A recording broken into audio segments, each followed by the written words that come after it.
बिस्मिल्लाहिर्रहमानिर्रहीम। अस्सलाम वालेकुम नाज़रीन, मैं हूं अहमद फ़वाद और आप देखते हैं मुझे मेरे यूट्यूब चैनल और फेसबुक पेज पर। नाज़रीन, आज के इस व्लॉग में तीन बड़ी अहम खबरें हैं जो कि मैं आपके साथ शेयर करूंगा। सबसे पहली खबर तो ये है कि पाकिस्तान तहरीक इंसाफ के तीन बड़े वज़रा उनके इस्तीफ़े का मामला क्या है। क्या एक जो खबर है वो गर्दिश कर रही है, असल कहानी क्या है, वो तीन वज़रा कौन से हैं, उनके नाम जो है वो मैं आपको बताऊंगा और मामला असल में हुआ क्या था इसकी तफसीलात आपके सामने रखूंगा। और दूसरे नंबर पर नाजरीन, आज 815 अरब रुपए की एक रिकवरी और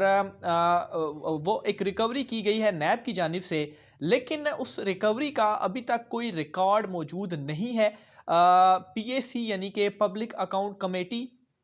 वहाँ पर उसका जो है वो आज एक अहम मीटिंग हुई और दूसरा सेनेट की ख़जाना कमेटी की भी बड़ी अहम जो है वो आज ये मीटिंग थी। इसमें ये मामला उठाया गया, ये 815 अरब रुपए कहाँ पर हैं और नैब के ऊपर किस तरह से एक सवालिया निशान पैदा हो रहा है। बहुत अहम तफसीलात हैं और बहुत बड़ी ब्रेकिंग न्यूज़ है नाज़रीन ये, जो कि आज के इस व्लॉग में आपके सामने रखूँगा। और आखिर में नाज़रीन, वज़ीर-ए-आज़म इमरान खान साहब की जानिब से क्या बड़ा एक फ़ैसला किया गया है, डंडा क्यों उठा लिया गया है, इससे मुतल्लिक भी तफसीलात आपको बताऊंगा।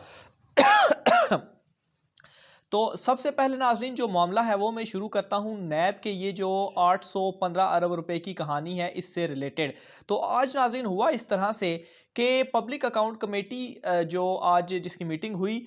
इस मीटिंग में एक इंकशाफ हुआ कि नैब ने जो 821 अरब रुपए रिकवर किए थे, जो ऑब्वियसली दौलत लूटी गई थी और नैब का चूंकि काम यही है रिकवरी करना, तो 821 अरब रुपए का नैब की जानिब से ये दावा किया गया था कि उन्होंने रिकवरी की। लेकिन इंकशाफ ये सामने आया कि इन 821 अरब में रुपए में से सिर्फ और सिर्फ कोई 6.5 अरब रुपए के करीब जो अमाउंट थी वो अभी तक कौमी खजाने में जमा हुई है। 815 अरब रुपए जो हैं वो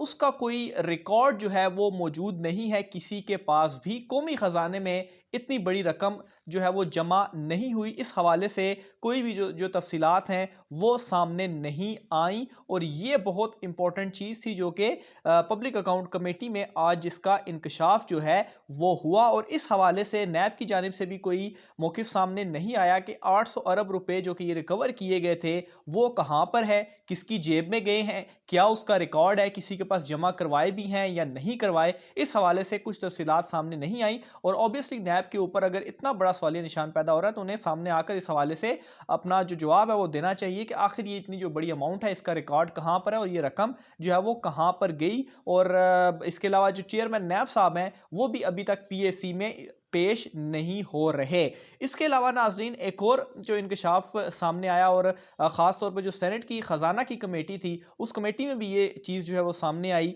कि इस रिकवरी का जो रिकॉर्ड है वो स्टेट बैंक ऑफ पाकिस्तान के पास भी मौजूद नहीं है। वो भी इससे लाइल्म है कि अगर ये रिकवरी हुई है तो इसका रिकॉर्ड जो है वो कहाँ पर है, ये पैसे कहाँ पर जमा हुए हैं। अब इतनी बड़ी रकम का रिकॉर्ड क्यों नहीं है, ऑब्वियसली कमेटी में ये सवालात भी उठाए गए हैं। इसमें मजीद क्या होता है, नैब अभी तक तो उनकी जानिब से जो है वो कुछ भी सामने नहीं आया कि ये रकम जो थी वो कहाँ पर गई, किसके जेब में गई। और मेरे ख्याल से ऑब्वियसली आप देखते हैं कि नैब इसके ऊपर अपना जो रद्द अमल है या इसके ऊपर जवाब जो है वो क्या देता है कि 821 अरब रुपए जो कि रिकवर हुए, जिसमें से 6.5 अरब रुपए जो थे वो कौमी ख़जाना में गए, जो कि वजारत ख़जाना ने भी कहा, और बाकी 815 अरब रुपए की वजारत ख़जाना भी इसका जो रिकॉर्ड है उनको भी नहीं मालूम कि ये कहाँ पर है। तो ये तो नाज़रीन होगी एक सबसे बड़ी खबर। दूसरे नंबर पर नाज़रीन, तीन वफाकी वज़रा के इस्तीफ़े की कहानी क्या है। ये जो वफाकी वज़रा हैं इनमें सबसे पहले तो शेख रशीद, दूसरे नंबर पर फवाद चौधरी और तीसरे नंबर पर नूरुल हक कादरी साहब। ये मामला नाज़रीन कुछ इस तरह से हुआ है, ये जो कहानी थी वो कुछ इस तरह से है, यह जो एक थ्योरी गर्दिश कर रही है कि जो टीएलपी वाला मामला था, सबसे पहले तो ये चीज़ तय की गई थी कि टीएलपी वालों को हटाया जाएगा। उन्हें ज़ोर के बलबूते के ऊपर इवन के रेंजर्स को भी इख्तियारात दिए गए थे, उनको रियासत अपनी रेट कायम रखेगी, मुज़ाकरात नहीं बल्कि उनको हटाया जाएगा। और मोस्ट प्रॉबेबली यही तीनों वज़रा थे जो कि ये मशवरे भी दे रहे थे कप्तान को, और इन्हीं की तरफ से ये प्रेस कॉन्फ्रेंसिस वगैरह भी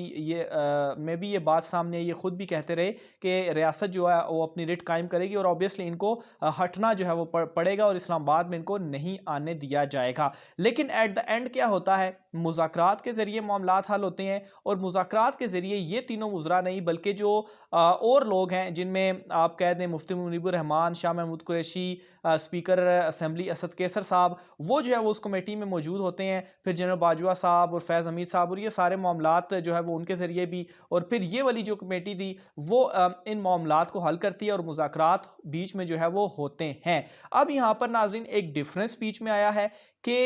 पहले ये तीनों वुज़रा इस तरह से, ये वुज़रा जो थे वो ये कहते रहे, फिर उसके बाद मुज़ाकरात होते रहे। तो इस चीज़ को लेकर तो ये खबर गर्दिश कर रही है कि शायद ये जो तीनों हैं ये इस्तीफ़ा दे देंगे, या इमरान खान साहब इनके ऊपर इस तरह से तपे हुए हैं कि उन्होंने कोई गलत गाइडेंस दी। क्योंकि बाद में जब रिपोर्ट सामने आई तो तब ये चीज़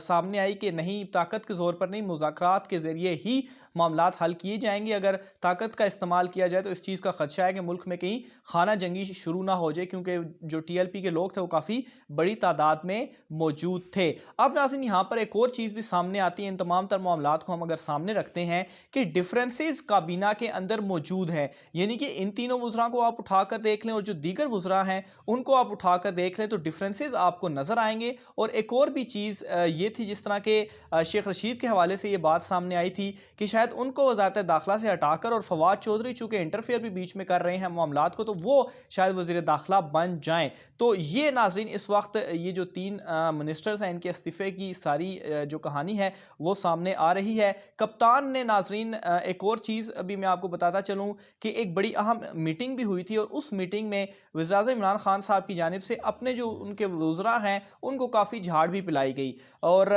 वो किस बात के ऊपर झाड़ पिलाई गई, वो इस तरह से कि इलेक्शन कमीशन ऑफ पाकिस्तान ने जो नोटिस जारी किया था फवाद चौधरी और आज़म सवाती को, जो एक इलेक्शन कमीशन के हवाले से उनके बयानात और वो चीज़ें आई थी, तो उस पर वो जो उनकी पेशी वगैरह थी, तो उस पर इमरान खान साहब ने अपने दीगर वुज़रा को कहा कि ये जो 2 लोग हैं, वज़ीर हैं, अगर ये पेश होते हैं तो आप तमाम लोग, आप तमाम वज़ीर जो हैं वो एक साथ क्यों नहीं हैं, और इनके साथ क्यों जाकर पेश नहीं होते, और इस हवाले से अभी तक आप लोगों की जानिब से कोई मौक़िफ़ क्यों सामने नहीं आया। आप इनको डिफेंड, ऑब्वियसली आपकी काबीना है, आपके अपने वज़ीर हैं, तो एक दूसरे को आप डिफेंड क्यों नहीं कर रहे। तो ये एक और एक दलील है कि डिफरेंसेस इस वक्त मौजूद हैं, और ऑब्वियसली हम देखेंगे आने वाले दिनों में कि हो सकता है कि ये जो वज़ीर हैं इनका अदला बदला जो है वो होगा, कोई वज़ीर हटेंगे, शायद कोई नई एंट्रियां भी हो सकती हैं, क्योंकि डिफरेंसेस इस वक्त इन दोनों काबीना के अंदर जो है वो बढ़ते जा रहे हैं। TLP वाला मामला भी आपके सामने है, और फिर इमरान खान साहब की जानिब से ये जो अपने वुज़रा को एक जो है वो कहा गया है कि आप इस तरह से ना करें, आप एक दूसरे का साथ दें, तो वो भी इस तरफ इशारे कर रहा है कि ऑब्वियसली डिफरेंसेस मौजूद हैं। तो ये नाज़रीन आज की बहुत अहम डिटेल्स थी जो कि मैंने आपके सामने रखनी थी। आपने अपनी राय के साथ कमेंट बॉक्स में लाजमी करना है। आज के व्लॉग से इतना ही, मुझे इजाज़त दीजिए। अल्लाह हाफ़िज़।